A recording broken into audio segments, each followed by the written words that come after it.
작가의 말. 이 책의 끝에 붙일 작가의 말을 쓰겠느냐고 편집자가 물었던 2016년 4월에 나는 그러지 않겠다고 대답했다. 이 책 전체가 작가의 말이라고 웃으며 이야기했던 기억이 난다. 이제 2년이 지나 개정판을 준비하며 비로소 어떤 말을 조용히 덧붙여 쓰고 싶다는, 쓸 수 있겠다는 생각이 든다.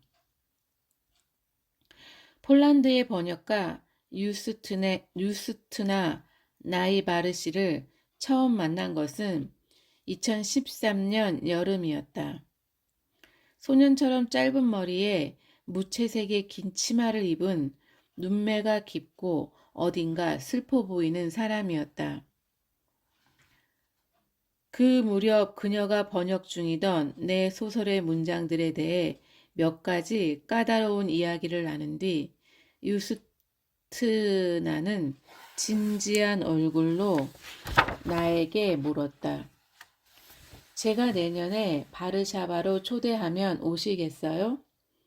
나는 길게 생각하지 않고 그러겠다고 대답했다.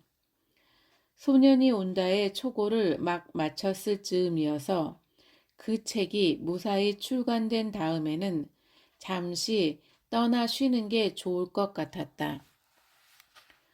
그 짧은 만남을 잊고 있는 동안에도 시간은 흘러 어느새 이듬해가 되었다.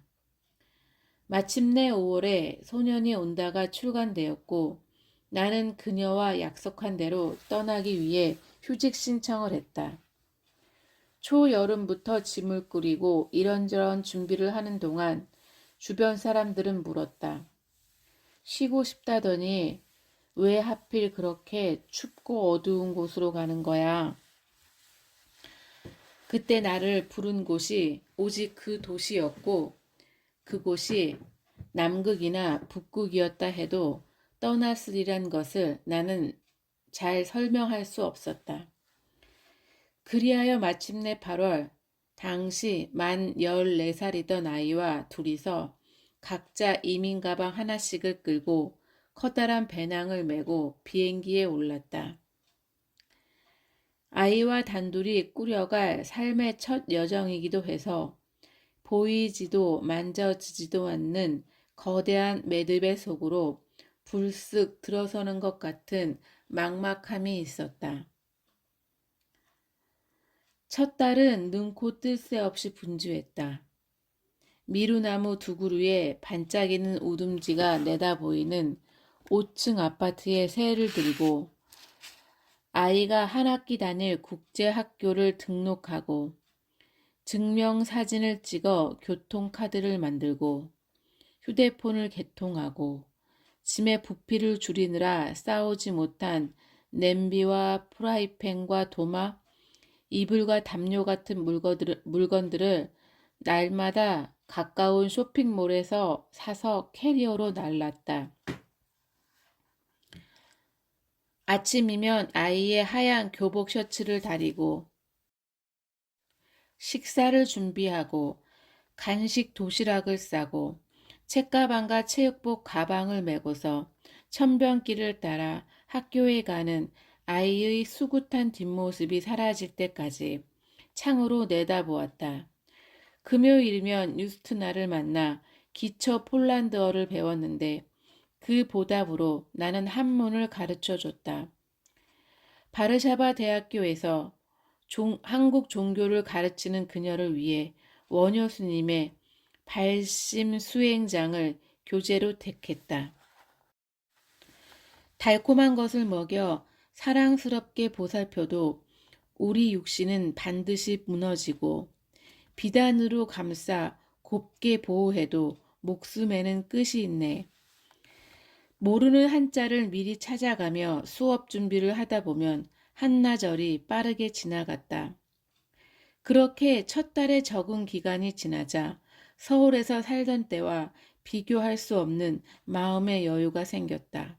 걷는 것, 또 걷는 것. 돌아보면 바르샤바에서 내가 한 일은 그것이 거의 전부였다. 틈이 날 때마다 아파트 주변의 고요한 천변을 산책했다. 무작정 버스를 타고 구시가지로 나가 골목을 배회했다. 그보다 가까운 와지앵키 공원의 숲길을 목적 없이 걸었다. 한국을 떠나오기 전부터 쓰고 싶었던 신이란 책에 대해 그렇게 걸으며 생각했다. 모국어에서 흰색을 말할 때 하얀과 흰이라는 두 형용사가 있다.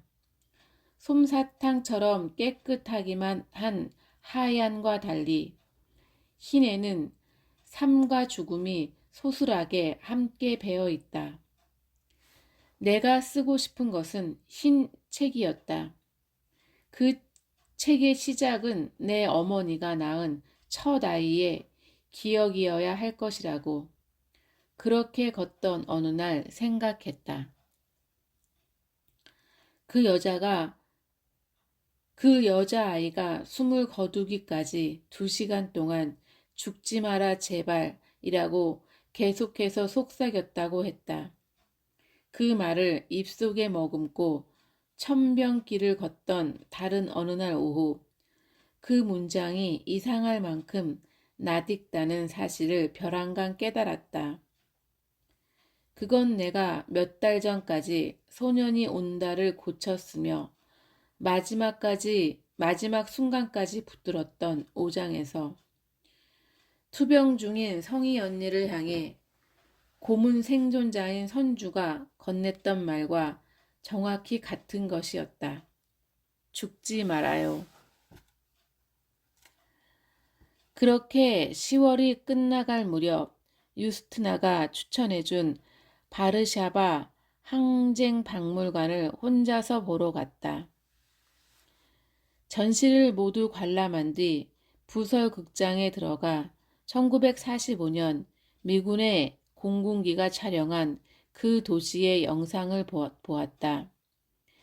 비행기가 도시를 향해 서서히 접근하며 희끗한 눈에 덮인 풍경이 차츰 가까워졌다. 하지만 그건 눈이 아니었다.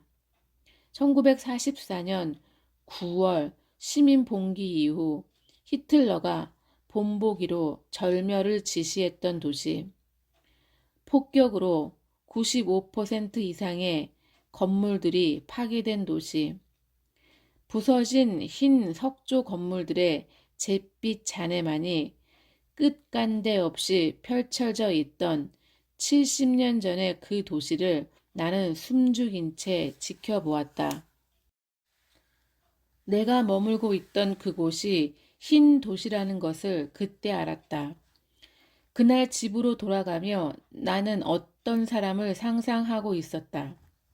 그 도시의 운명을 닮은 파괴되었으나 끈질기게 재건된 사람을, 그이가 내 언니라는 것을, 내 삶과 몸을 빌려줌으로써만 그녀를 되살릴 수 있다는 사실을 깨달았을 때 나는 이 책을 쓰기 시작하고 있었다. 기억한다. 아파트의 열쇠가 하나뿐이어서 아이가 학교에서 돌아오는 5시에서 5시 반 사이는 어김없이 집으로 먼저 돌아와 있어야 했다. 그 시간까지 거리를 걸으며 이 책을 생각했다. 무엇인가 떠오르면 길에 선 채로 수첩에 몇 줄씩 적기도 했다. 하나뿐인 침실에서 아이가 곤히 잠든 밤이면 식탁 앞에 앉아 혹은 거실의 소파 침대에 담요를 쓰고 웅크려 앉아 한 줄씩 이어 적어갔다. 그렇게 그 도시에서 이 책의 1장과 2장을 쓰고 서울로 돌아와 3장을 마저 썼다. 그 다음 1년 동안은 처음으로 돌아가 천천히 다듬었다. 고독과 고요, 그리고 용기. 이 책이 나에게 숨처럼 불어 넣어준 것은 그것들이었다. 나의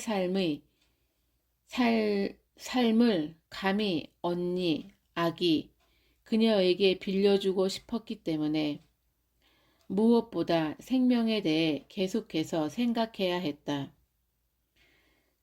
그녀에게 더운 피가 흐르는 몸을 주고 싶었기 때문에 우리가 따뜻한 몸을 지니고 살아간다는 사실을 매 순간 어루만져야만 했다.